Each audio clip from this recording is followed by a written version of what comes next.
Okay, so naka-ready na po ang aking palayok. So, kailangan ko lang po siyang lagyan ng mantika or olive oil. So, olive oil po yung gamit ko. Okay, so painitin niyo lang po siya.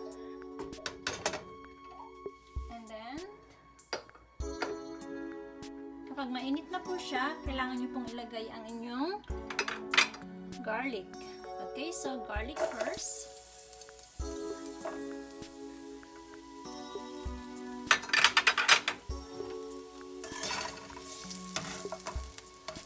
Okay, so you are going to wait na medyo mag-turn siya ng brown.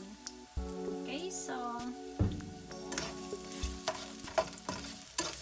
ihalo ko lang po siya.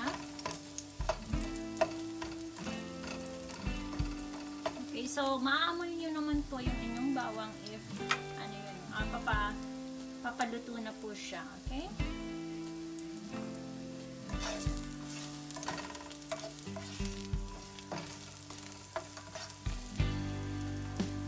So, pagkatapos po ng bawang, kailangan pong i-add inyong onion or sibuyas. Okay, gumamit po ako ng isang buong sibuyas. Okay, so ganito lang po yung ginamit kong sibuyas at saka 2 piraso ng bawang. Okay, so kailangan nyo po yung 2 piraso lang nito.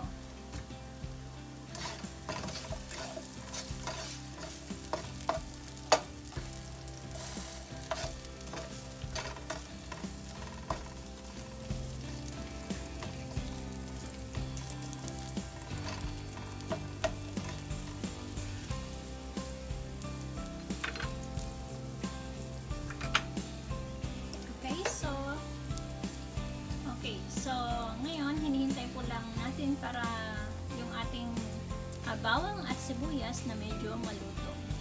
Pagkatapos po niyan, ay ilalagay po natin ang ating patatas. Okay?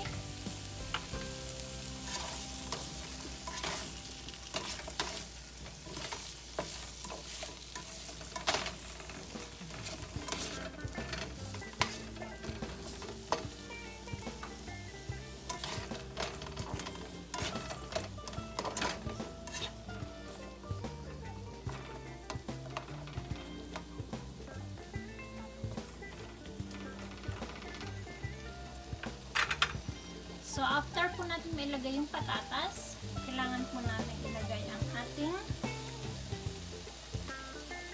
mga spices.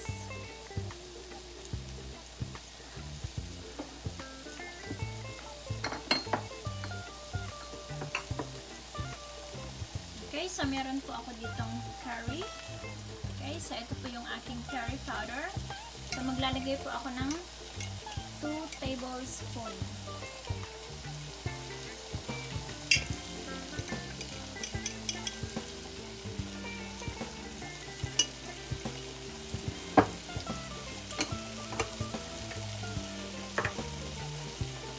After nyan, maglalagay po ako ng ating chilli.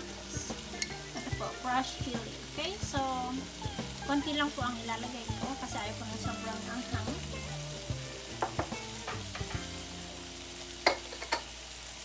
Okay? And ang ating laurel. And then, ihalo nyo lang po siya.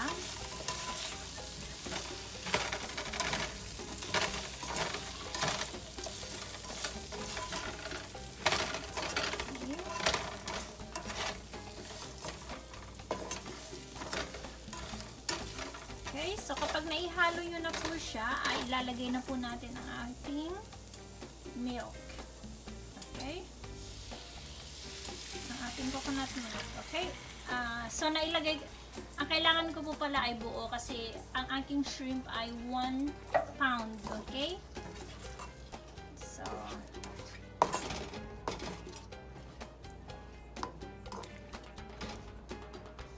lalagyan ko po siya ng konting tubig para hindi po siya super lapot.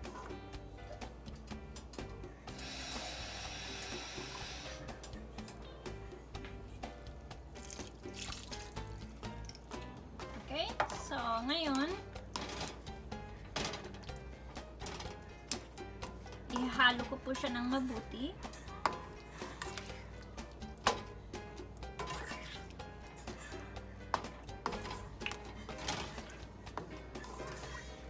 Bakit po ano yun, inuna ko yung patatas kasi po yung patatas ay medyo matagal siyang maluto, samantala yung shrimp or yung hipon or ay madali lang siyang maluto. Okay, so ngayon ito po ay medyo pakukuluan ko po siya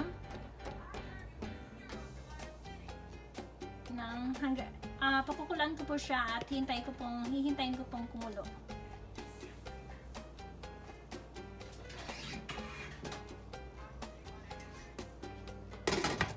So, babalik po tayo kapag kumulo na po yung ating curry, okay?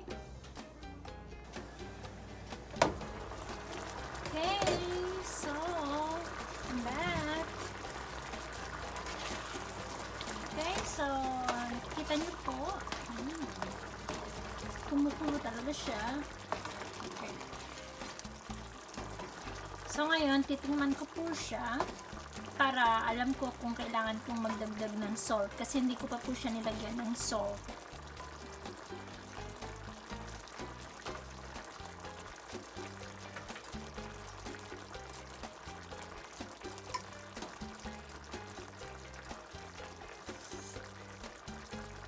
Okay, so lalagyan ko po siya ng salt.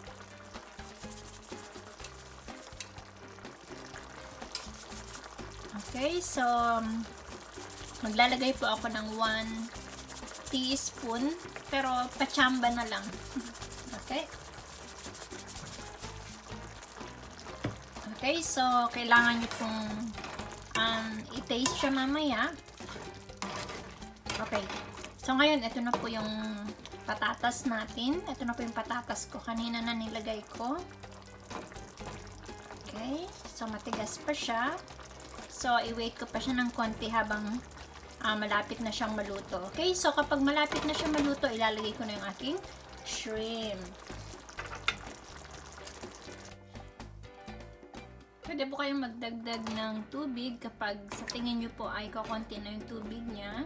Okay, so magdadagdag po ako ng 1/4. Okay,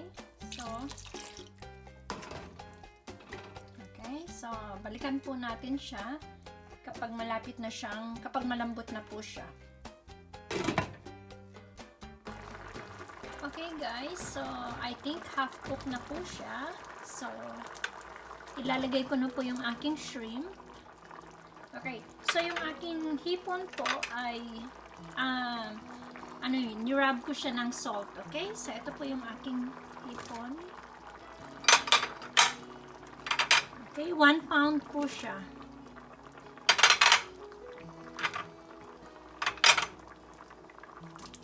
Okay. Yan na po yung ulam namin for 2 days. I mean, hindi pala. Alternate day. Okay, so ito na po yung aking hipon or shrimp. Okay, so tignan nyo naman po ang bilis niyang mag-turn ng orange.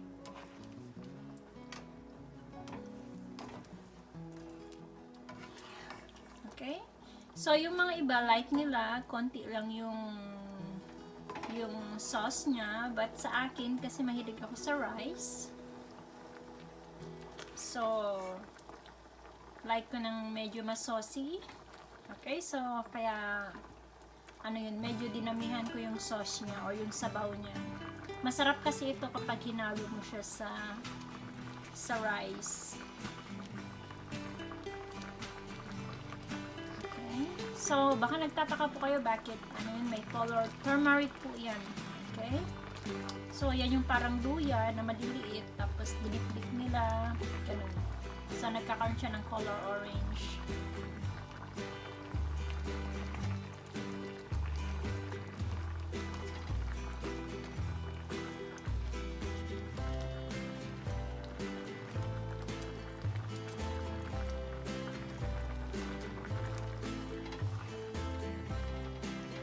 Okay, so now, lutuin po natin siya ng around 10 minutes.